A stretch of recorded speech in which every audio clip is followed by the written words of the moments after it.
Han, yung bagong kasal na mag-asawa, na kapitbahay natin, kawawa yung babae.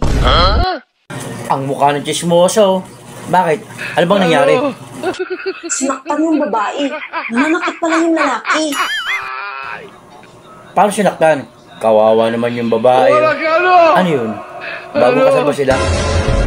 Oo, bagong kasal sila. Pero hindi ko nakita kung paano sinaktan. Bakit? May pasaba yung babae? Hindi ko rin nakita kung may pasa. Paano mo nasabi na nananakit yung lalaki? Ay hindi mo naman pala nakita. Pagdaan ko kasi kahapon, narinig ko ang sabi ng babae, huwag mo ipalok-palo sa mukha ko. Lumamalok pala yung lalaki sa mukha. Baka naman nagkatuwaan lang yun sila. Kasi nga, bagong kasal. Hindi nananakit talaga yung lalaki. Napaka-chismoso mo talaga. Hindi mo naman pala nakita ang nananakit yung lalaki.